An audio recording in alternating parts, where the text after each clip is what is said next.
but I want to hear how you're going to implement this. Because, like I said, the Democratic Party is beautiful at telling you what they want to do. They will sweet talk your ear. If the Democratic Party was a person, it'd be like Rico Suave. So when it comes to highlighting or showcasing or spotlighting third party candidates or opinions or voices, I think it's really important that independent media does a better job with that, because we know that CNN, Fox News, and all these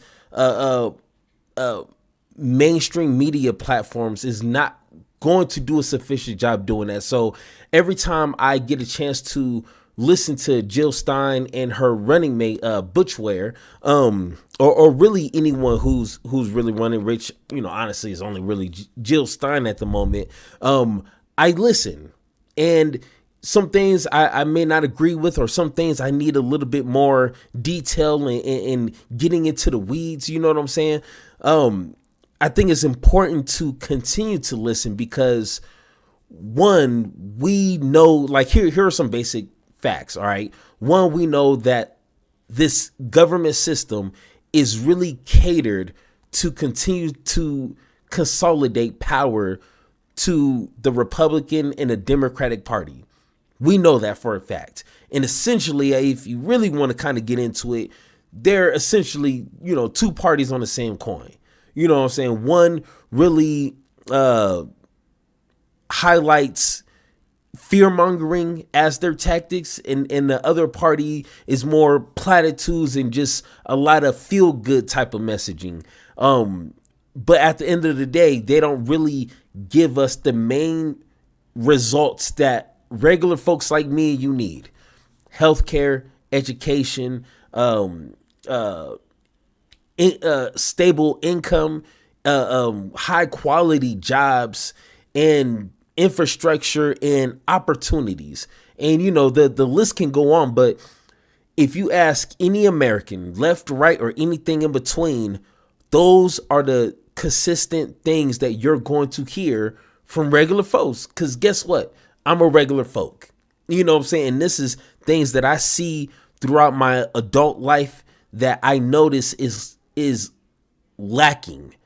And if a third party candidate or a third party in general can provide that, then we need to make sure we're giving those parties an opportunity. So let's go ahead and listen to Jill Stein and her running mate Butch Ware, which is, it's just not a weird name, but like Butch. You know what I'm saying? Like, I've never met anyone named Butch. So if I laugh every time I say Butch, then that's why. So let's go ahead and listen, to this conversation. Barber, about the history of Africa and Islam.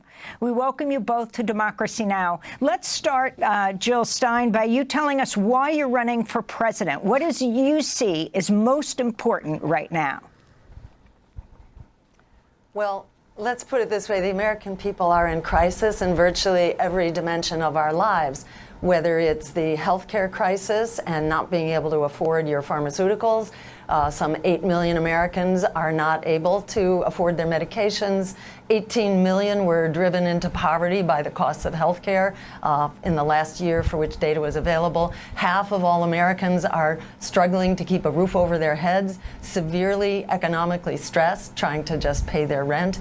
And we are spending half of our congressional dollars on the endless war machine, of which this genocidal war against Gaza is one example that the American people vehemently object to. The American people are calling for other options. Who is anyone to say they should be denied, and that the two zombie political parties that have so poorly served the American public are the only options? Democracy is about competition. The American people are begging for other options. They are entitled to know who those options Republicans are, it speaks volumes that the Democrats are pulling out all the stops, including fraudulent impersonations of the Green Party, hiring infiltrators and spies, which they have publicly advertised for, and hiring an army of lawyers, in their own words, to basically throw their competitors off the ballot, quite simply because they are terrified of actually meeting us in the court of public opinion and having a real debate about the crises that the American people face and the real solutions that we alone are putting on the table, from Medicare for all to free public higher education to rent control across the country to 15 million units of so-called social housing, which would meet our housing needs, cutting the military budget, and above all, ending the genocidal war on Gaza right now, which the American people overwhelmingly support. A near supermajority actually supports a weapons embargo right now. And with Israel expanding this war not only into the West Bank, but also now into Lebanon, this is extraordinarily dangerous. And when we hear the Biden-Harris administration say that, oh, there's nothing they can do, their hands are tied, that's absolutely false. They can do like Ronald Reagan and simply make a phone call and instruct. So one thing that I need to start hearing from these politicians is, and I know it sounds boring. Trust me, as soon as I say it, it's going to be like, really, but I want to hear how you're going to implement this, because like I said, the Democratic Party is beautiful at telling you what they want to do. They will sweet talk your ear. If the Democratic Party was a person, it'd be like Rico Suave. You know what I'm saying? Like Fabio. What's it? Fabio? What, his name? With the long blonde hair. Like, that is the Democratic Party. They will tell you what you want to hear, but find excuses on why they couldn't get X, Y, and Z done. And it's always something that you can't really prove. It's just like an abstract type of answer. And it's like, oh, okay, sure. All right, next time, I guess. And it just seems like year after year, they're running on the same message and the same just platitudes and the same just, we're going to move forward. We're going to do better. And it's like, all right, man, like, can you do it this time? So I want to hear Jill Stein, and I guarantee if she put together a detailed plan, it will get attention because people want that. And the nerds, who are way smarter than me will want to break that down to see will it actually work. And if it does, like, you got something. But I mean, once again, Jill Stein, I definitely appreciate the, what you want to do, but I want to hear how you're going to do that, Israel, that this genocidal assault is over. Jill Stein, I wanted to ask you, immigration and border enforcement become a key issue in this election. There's a raging national debate on it. How do you and your proposals differ from those of Donald Trump or Harris? Yes, and indeed we've seen Harris, the Democratic Party, continue to march to the right, basically adopting the policies of Donald Trump. We have a very different approach. In our view, the most important I wouldn't say the Democratic Party is trying to copy Trump. I mean, at least from my knowledge, I'm only 37 years old. So the Democratic Party has always tried to outdo the right, which sometimes I wish the right would try to outdo the left, but like that would be crazy, right? But I mean, at least to my knowledge, it started with Clinton. Tough on drugs and tough on crime. So he tried to law and order the Republican Party at the time. So like I don't think that they're trying to take something from Trump, is that they see that the border issue is popular, and it's only popular because the Republican Party continues to fearmonger people into thinking that it's a bigger deal than what it is. I'm not saying that it needs no attention, but I don't think it's a threat to our democracy and free being as we speak. Like it's not that big of a deal. Calm down. You know what I'm saying? So let's hear what she has to say. Thing that we can do to fix the crisis of migration is to stop causing it in the first place through regime change operations, through economic neocolonialism and domination, through the climate crisis, and through the war on drugs. There are things that we can do actually right now that will decompress the pressures that are pushing people to seek refuge at our borders. And that includes, on day one of our administration, we would legalize marijuana and undercut the power of the drug cartel. So I would say, if you don't know, and I know Springfield is kind of like still a hot topic for whatever reason, but look up on the history of Haiti and how America has contributed to that country to just be where it's at today. You know, and you know, I'm not going to sit here and pretend like I just know every world history event. I kind of had to read some of these things the past couple of weeks. And it's like, America, can you just leave people alone? Like get your hands out the damn cookie. Like, they don't need you everywhere, honestly. You know what I'm saying? I understand, like, you know, for Russia and Ukraine and that power dynamic and what Putin, you know, what he's trying to do. I get that. But yeah, just look that up. Yeah, she's not wrong. So, you know, America's involvement in some of these countries is why they're impoverished in the first place. And now those same people are seeking refuge in America, and now we're demonizing them for wanting a better life. Like, that just doesn't make sense.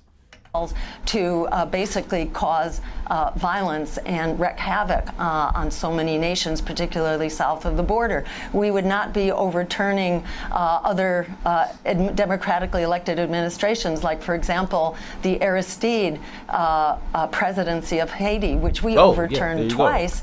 And after doing that, the U.S., under Hillary Clinton's Secretary of State administration, went in and reversed a minimum wage law that had raised the minimum wage from a pathetic 30 cents an hour merely to 60 cents an hour. And that was reversed by the power of the U.S. once we had overthrown the democratically elected government of Haiti. So, you know, it's no surprise with all the crises that the U.S. has been behind with our economic domination, our neocolonialism, our regime change operations, our war on drugs south of the border in particular, and also with our failure to actually take real concrete steps on the climate crisis. And that in turn is prompting so many millions of farmers to have to flee because they have no way of supporting themselves because of rampant drought and other climate instability. There is so much that we can do,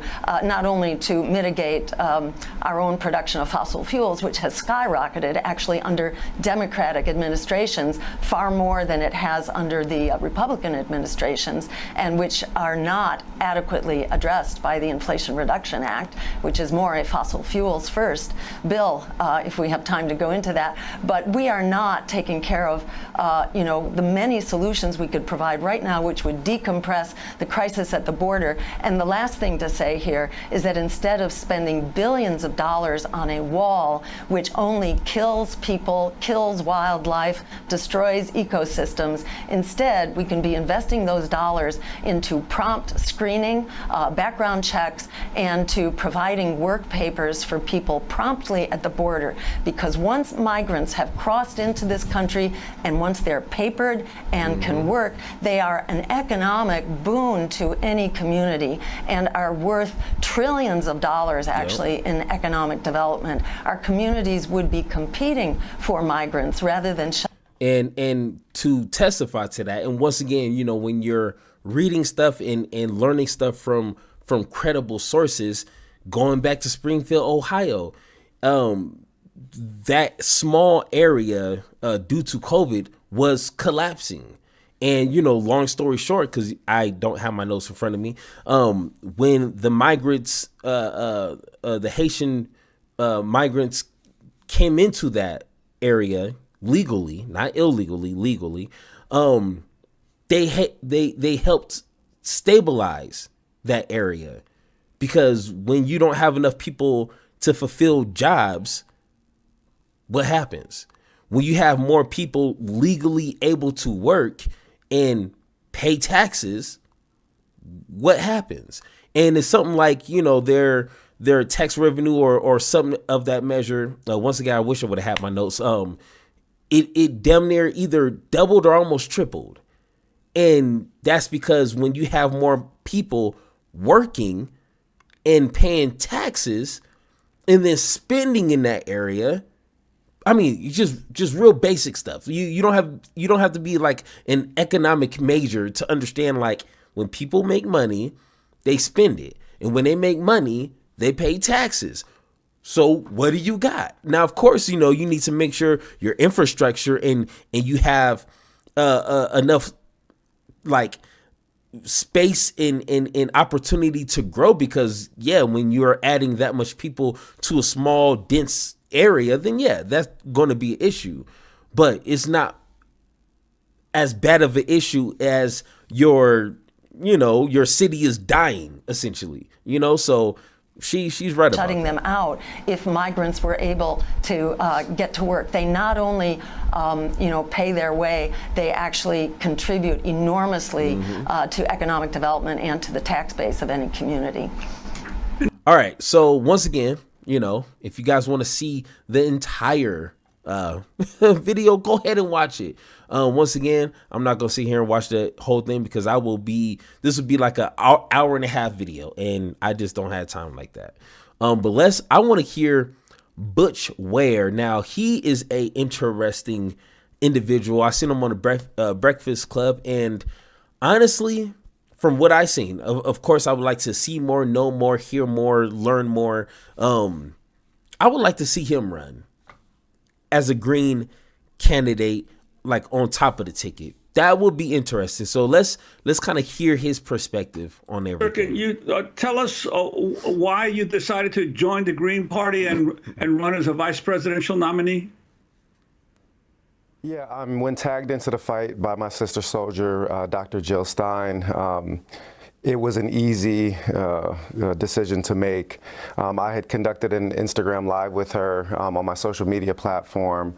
I asked Dr. Jill about reparations after having recently posted a video of Kamala Harris where she hemmed and hawed and shucked and jived for 2 full minutes and then said the exact words, "I will never do anything that only helps Black people." So when I asked Dr. Jill Stein about the question of reparations, she said they behave as though it's incalculable, but it's been calculated many times. It's between $10 and $13 trillion US, and I am in favor of cash payments. When I asked Dr. Jill about her resistance to this genocide in Gaza, I said that all of my colleagues in the activist and academic communities that are Palestinian liberation, not just advocates, but people that live this, breathe this, have skin in the game and have suffered, they were all voting for Dr. Jill Stein. So I didn't actually ask Dr. Jill about her support for Palestine. I'd seen her arrested at a pro-Palestine, a Free Palestine rally. I asked her about her overall foreign policy. And when I asked her about her overall foreign policy, her response was to say the approach of the Green Party is to dismantle the American empire. And I said in that interview, as a lifelong committed student of and exponent of and teacher of the Black radical tradition, yeah, and you better hurry up and do it quick before somebody else does it for you, because those two processes look very different. Pulling back those 700 military bases out of the 800 that we have around the world that actually serve no purpose except to antagonize local populations, and then slowly withdrawing from those other non-strategic positions in ways that keep Americans safe. That allows you to reinvest the $1 trillion, or really $1.3 trillion if you take all the auxiliary costs, that are now being spent on the endless war machine, and it allows you to reinvest those things in social housing, in healthcare, in fixing the roads, and doing all of the things that the American government could do for the American populace.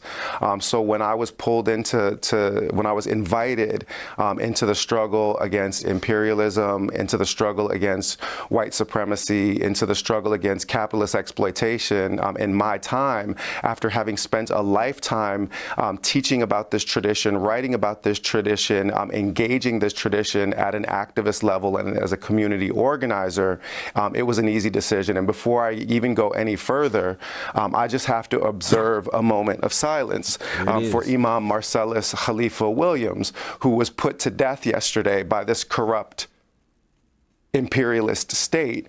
And we heard nothing from the black woman who seeks to lead this country into the next phase, right? We heard nothing from the Biden-Harris regime, people who could at least speak, even if there isn't an immediate federal mechanism for clemency.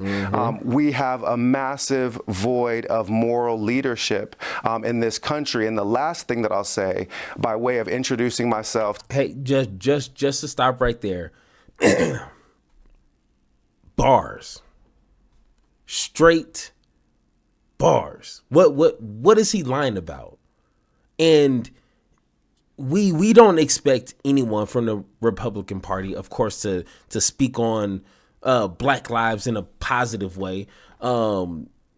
We don't expect them to really care what happened with Marcellus. And if you're watching this, it wasn't yesterday. So, but I was disappointed when I didn't hear anything from Kamala Harris, Obama, anybody,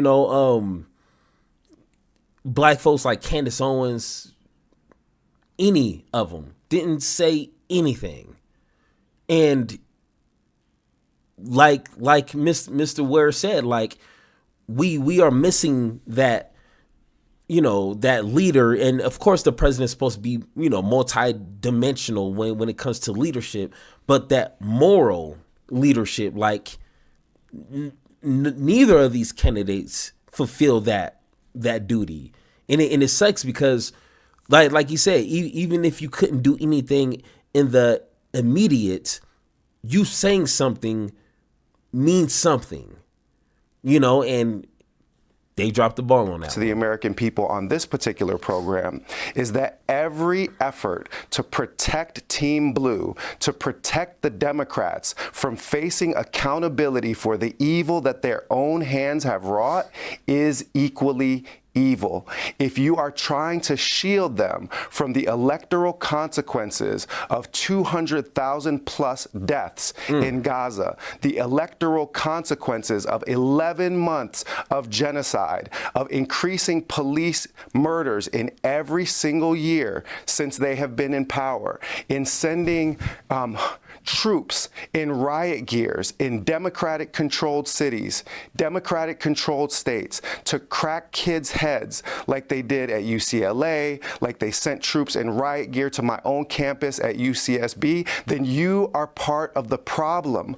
Wake up and unplug from the propaganda machine. Everyone is fear-mongering around Trump as though fascism is not already here. So I have entered this fight alongside a lifetime humanitarian, peace activist, ecological conservationist, and moral leader, Jill Stein, in order to shake America out of its stupor. You have more choices than just blue militarized fascism or red militarized fascism. You can actually vote your conscience, vote green. And the last thing that I'll say is that, as Dr. Jill alluded to, the Democrat Party has already lost the swing states of Michigan, Georgia, and Pennsylvania Pennsylvania.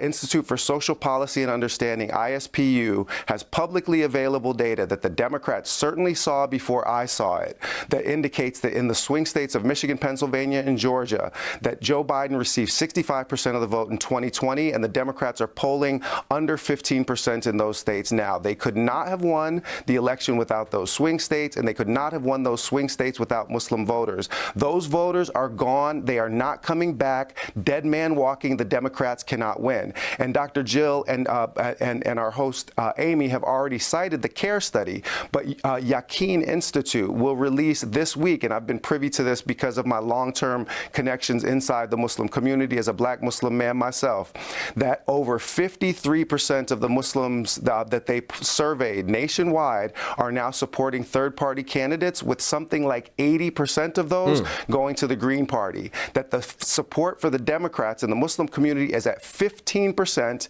and it's at 4% for Trump. So this effort to try to pin an inevitable defeat of the Democrats upon third-party candidates or upon Muslims is at best disingenuous, and for those that with a clear sense of moral integrity, it is obviously gaslighting. Hey, he ain't lying. He ain't lying. And one thing that we just have to just be 100% on, like, I do understand you got to vote your conscience, but Jill Stein is not going to win this year. And I'm not saying like no Hail Marys can't happen. I'm just saying just with Kamala Harris and the steam and just the momentum behind her, has a good chance of beating Trump. But with that said, I would like to see a lot more being done for the next 3 years on creating a social platform. Like, we know Jill Stein when it's coming around voting time, but I want to hear Jill Stein outside of that. You know what I'm saying? If that makes sense. And I know it takes money to get on these, not social media, but just the main media platforms. But thanks to social media, you don't need them. But I just need these folks to get more creative, to stick in people's mind and continue to criticize whoever becomes the next president, and compare of what they're doing in real time and what you would have done, and just continue to make that comparison. That's what Republicans do when we have a Democratic establishment, and vice versa. So I just need the Green Party to continue to try to put more people on the local level, and then continue to pursue the presidency. But I just need to see more, and I will feel more comfortable voting green. That's simple. So, but once again, if you guys think I'm wrong for anything that I said, like always, let me know down in the comments down below. And like always, let's have that conversation.